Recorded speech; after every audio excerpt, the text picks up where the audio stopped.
নমস্কার বন্ধুরা, আজকে আমি আপনাদের সাথে শেয়ার করব বেগুনের একটা দুর্দান্তকর রেসিপি, যেটা খাওয়ার পর মাছ মাংসের স্বাদ আপনারা ভুলেই যাবেন। এত সুন্দর খেতে হয় যে যারা বেগুন পছন্দ করে না তারা একবার পেলে আঙুল সাথে প্লেটটাও চেটে খাবে। তাহলে চলুন রেসিপিটা দেখে নিন। খুবই সিম্পল একটা রেসিপি।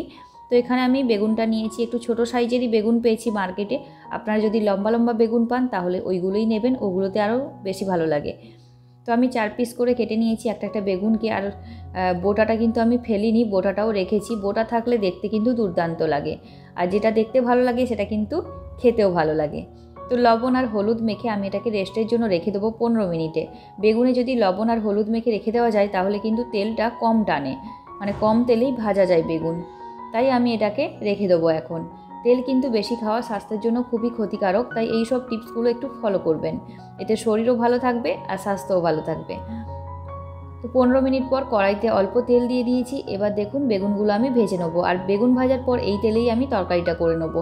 আলাদা করে আমি এখানে আর তেল ব্যবহার করব না।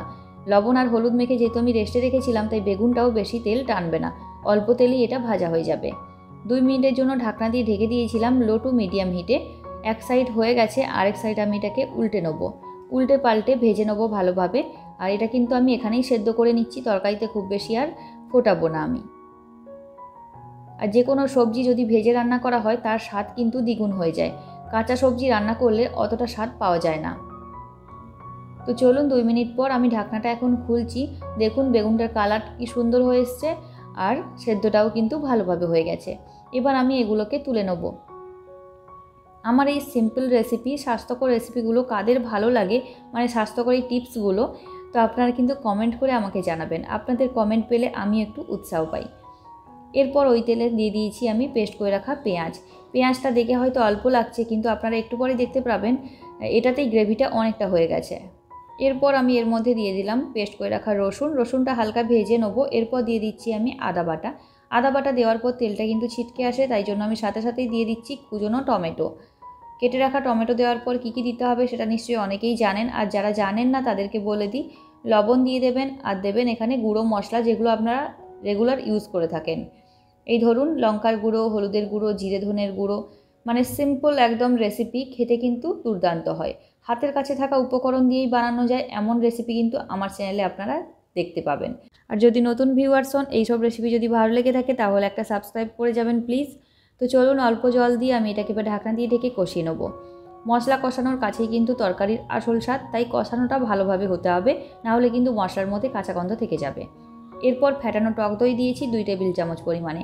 টক দইয়ের মধ্যে আমি 2-4 দানা চিনিও দিয়ে দিয়েছি, আর সামান্য একটু লবণও দিয়েছি। ভালোভাবে ফেটিয়ে নিয়েছি। গ্যাসের আঁচ লোতে রেখে টক দইটা কিন্তু দিতে হবে, তাহলে টক দই আর কেটে যাবে না। আর সামান্য একটু চিনি দিয়েছি স্বাদটাকে ব্যালেন্স করার জন্য। মশলাটা খুব সুন্দর আমার কষানো হয়ে গেছে, তেলটা দেখুন ভেসে উঠেছে। তো এইভাবে তেল যখন ছেড়ে যাবে তখনই কিন্তু এর মধ্যে জল দিতে হবে। আমি এখানে অল্প জল অ্যাড করছি, খুব বেশি জল দেবো না, কারণ এই রান্নাটা না বেগুনের গায়ে পুরো মশলাটা লেগে থাকে। খুব বেশি ঝোল কিন্তু এখানে রাখা যাবে না। যখনই এরম ঝোলটা ভালো মতো ফুটে আসবে তখনই এর মধ্যে দিয়ে দিতে হবে ভেজে রাখা বেগুনগুলো। আর বেগুনটা কিন্তু আমার ভালোভাবে ভাজা হয়ে আছে, সেদ্ধ হয়ে আছে, তাই আলাদা করে কোনো সেদ্ধ করার দরকার নেই। জাস্ট বেগুনটা দিয়ে আমি ফুল গ্যাসে এটাকে ঢাকনা দিয়ে একটু ঢেকে দেবো। ভালোভাবে বেগুনের মধ্যে মশলাটা ঢুকে যাবে। 2 মিনিট ঢাকনা দিয়ে ঢেকে দিলেই কিন্তু রেডি। ওপর থেকে এবার গরম মশলার গুঁড়ো দিয়ে এটাকে নামিয়ে নেবো।